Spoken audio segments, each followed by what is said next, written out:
Salve galera, salve torcida tricolor. Olha, o que eu posso dizer para vocês aqui hoje é que quem estava aqui no Maracanã principalmente, a gente viveu mais uma noite mágica aqui no Maracanã.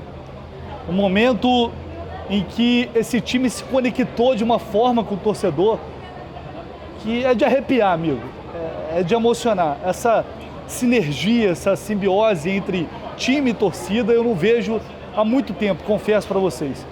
E é muito bonito quando isso acontece, quando o time, os jogadores, eles se conectam de corpo e alma com quem está na arquibancada, apoiando o time. E a gente sempre fala, isso não é de graça. Isso é porque os jogadores dentro de campo estão fazendo por onde? Estão honrando a camisa do clube. Estão jogando o futebol de uma grandeza enorme, que é o futebol, na minha opinião, mais bonito, mais vistoso de se ver. Pode não ter ganhado o campeonato, mas a campanha do Fluminense é espetacular. E aqui nessa análise de pós-jogo, eu vou falar sobre tudo que aconteceu dentro e fora de campo. Porque hoje a gente teve um episódio fora de campo que também foi tão especial quanto foi essa partida. Deixe seu like aqui neste vídeo, se inscreva no canal como sempre, muito importante, conto muito com o apoio de todos vocês e deixe seu comentário depois aqui, obviamente, que eu quero ler e interagir com vocês. Eu falo fora de campo porque antes de falar do jogo, a gente tem que falar de Fred. Fred é um cara que, quando eu olho para a grandeza dele, quando eu olho para ele, eu falo, cara, olha o tamanho desse cara. Esse cara não precisa disso.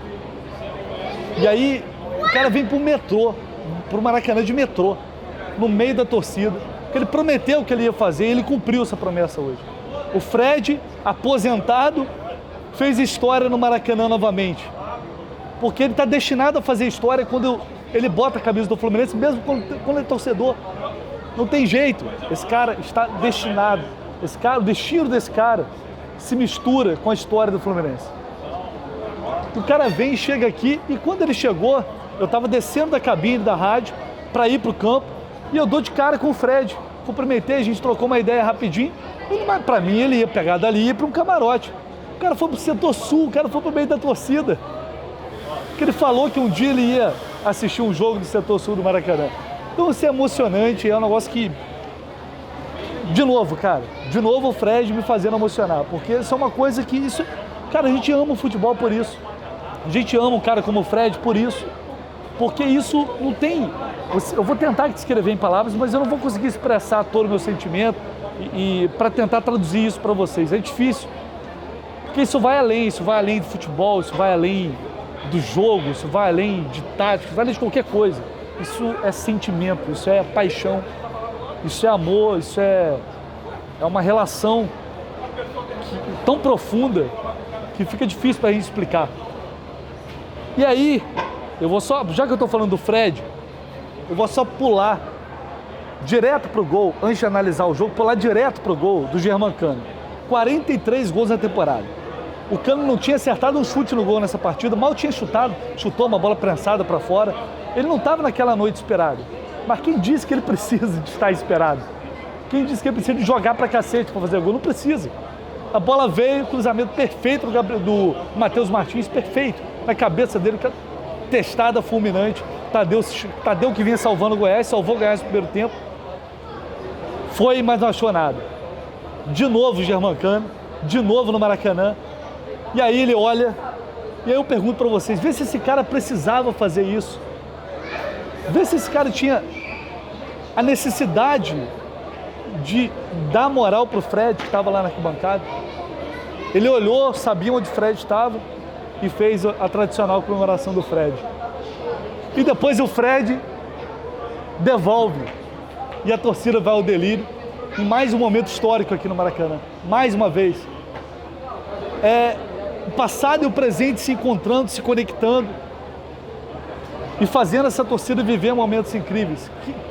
Como traduzir isso, gente, em palavras? Isso é incrível. A relação desses dois, a passagem de bastão, a forma como o Fred sempre respeitou o Cano e o Cano idolatra o Fred como se fosse você, como se fosse eu. Idolatra o Fred como um torcedor. É como se fosse um torcedor, você dentro de campo ali, marcando o Fred. Aliás, fazendo gol num jogo desse, sabendo que o teu ídolo está lá na arquibancada, está dedicando o gol para ele. Olha, eu vou dizer para vocês, Que coisa incrível. Mas isso foi perfeito, a noite foi perfeita para coroar essa campanha incrível que o Fluminense faz no Campeonato Brasileiro.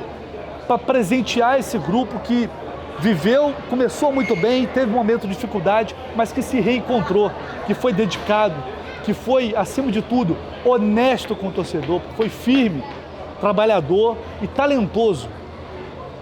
De um treinador muito acima da média do que nós temos aqui. Que dessa vez conseguiu calar a boca dos críticos, que disseram que o Diniz ia começar, ia ganhar, ia largar na frente, e depois o destino todo mundo já saberia qual no final do campeonato. O Fluminense ia tomar porrada e ia terminar no meio da tabela. Então, engulam, Fernando Diniz, engulam vocês aí todos. Vão ter que engolir, porque ele conseguiu, não conseguiu o título, não é título, mas chegou uma semifinal de Copa do Brasil, poderia ter chegado à final, não chegou talvez por falhas individuais de jogadores, e faz uma campanha espetacular, consistente e regular dentro do Campeonato Brasileiro. A gente só está vivendo isso aqui hoje, eu falo isso com a maior tranquilidade, porque o Fluminense tem Fernando Diniz no comando do time. É a minha opinião, pelo menos, você pode não concordar, mas é o que eu penso. O Fluminense começou o jogo com uma intensidade absurda, com 17 minutos, 90% de posse de bola. 90% de posse de bola, 8 finalizações, nenhuma falta marcada.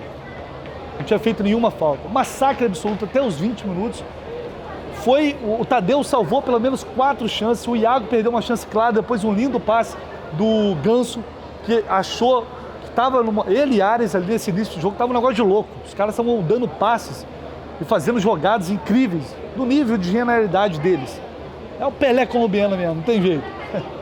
Uma brincadeira, mas é incrível que esse cara joga, que eles jogaram, criaram todas essas chances, e o Fluminense deveria ter saído pelo menos vencendo por 2-0 nesse primeiro tempo, no mínimo. Mas não conseguiu, não aproveitou as oportunidades. Depois o jogo deu uma esfriada, né? O Goiás conseguiu conter um pouco, acertar um pouco a marcação. E, se eu não me engano, eu até anotei aqui, eu acho que teve... foi essa chance do Iago, esse passe do Ganso que o Iago chutou por cima do gol, passou raspando a trave. Depois daqueles momentos, daquela pressão dos 20 minutos, foi essa chance que o Fluminense teve. E aí foi para o intervalo, né, já num ritmo menor, até porque é difícil manter essa intensidade, manter essa pressão o tempo inteiro. A gente sabe que fisicamente é muito difícil, é normal que o time dê uma segurada. O jogo esquentou no final do primeiro tempo, pegou fogo, muita confusão, né, jogadores do Goiás querendo o Fluminense botar essa bola para fora, mas eles tinham a posse de bola e não colocaram. Aí teve toda aquela confusão, o Ganso levou cartão amarelo, e aí com isso acabou, está suspenso, né, está fora do jogo contra o Bragantino, o último do Fluminense na temporada. Uma pena. Com isso o Ganso encerra a sua temporada em 2022, uma temporada de altíssimo nível, uma temporada de recuperação para Paulo Henrique Ganso, uma temporada de redenção, de renascimento para Paulo Henrique Ganso. Um gênio com a bola nos pés, um cara que é outro que é muito acima da média do que temos aqui. E encerra uma temporada incrível, regular, os principais jogadores do Fluminense neste ano. E o segundo tempo começa pegando fogo de novo, o Dadá Belmonte faz uma falta no Ganso, ele que estava envolvido na confusão, e é expulso. E aí, em tese, a vida ficaria mais fácil, mas o Goiás foi todo para trás, mais ainda, estacionou o ônibus, mais do que já estava no primeiro tempo, e aí o Fluminense voltou num ritmo menos intenso no segundo tempo, passou a ter mais dificuldade, né, passou a não conseguir furar mais esse bloqueio defensivo do Goiás, quase não teve chance. E é difícil, né? O time todo marcando atrás. O Fluminense foi, mesmo assim, manteve a calma, foi trocando passe para lá e para cá para tentar abrir espaço na defesa do Goiás. Aí o Diniz começou a mexer de novo, tirou um zagueiro, só que dessa vez o Manuel colocou o Natan, colocou o Matheus Martins em campo e demorou a engrenar. As coisas só aconteceram quando a porteira abriu. Cruzamento do Matheus Martins, Germancano fez o gol. Depois, o gol, mais um momento para ficar marcado na história, né? O primeiro gol do Alan desde seu retorno. Ele estava buscando tanto esse gol, e você viu a comemoração, a união desse elenco, como os jogadores foram festejar com o Alan, a felicidade de todo mundo que estava ali, né? Jogando o Alan para cima, abraçando. E com certeza foi um momento muito emocionante para ele, essa noite aqui no Maracanã. Foi um momento, sem dúvidas alguma, inesquecível para o Alan. Ele foi lá, se antecipou no cruzamento que veio da direita, do Michel Araújo. Tinha acabado de entrar, os dois tinham acabado de entrar. Olha a estrela do Diniz. Michel Araújo cruza, ele se antecipa muito bem, faz o segundo gol. E o terceiro, do Matheus Martins, e mais uma jogada do Matheus, que entrou de novo infernizando no segundo tempo, pelo lado esquerdo, fez o cruzamento, e aí foi a vez do Michel Araújo fazer o gol.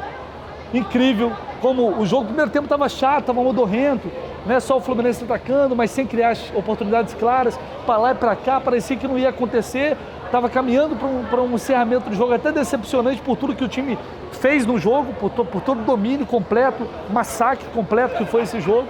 E aí os gols começaram a sair, não pararam mais. 3-0, merecidíssimo, indiscutível, né? Que uma vitória, uma atuação que mais uma vez encerra esse 2022 do Maracanã com chave de ouro. Mais uma grande atuação de Martinelli, que foi muito bem até cansar. O Iago estourou mais uma vez, tecnicamente foi abaixo, mas como sempre brigando muito. Enfim, todo mundo se dedicando. O Alexander estava um pouco tímido, com medo de arriscar, mas é um jovem ainda. O Diniz está pensando nem para o ano que vem, nem para agora. Então foi a despedida perfeita, uma despedida histórica, incrível, que o torcedor que esteve aqui hoje, principalmente, vai guardar na memória para os próximos anos aí, sem dúvida alguma. É o último jogo de 2022 no Maracanã, agora saudade até janeiro do ano que vem, quando começa o Campeonato Carioca, mas um encerramento digno de tudo que o Fluminense fez neste Campeonato Brasileiro. Mais uma vitória para ainda sonhar com o vice-campeonato, que é difícil, vai ter que ganhar o Bragantino, o Inter perder para o Palmeiras em casa, mas é possível. Deixe aí nos comentários o like no vídeo, se inscreva no canal, como sempre, conto muito com vocês. Quero ouvir vocês sobre essa noite especial aqui no Maracanã. Tamo junto, galera. Daqui a pouco eu volto com muito mais aqui no Maraca.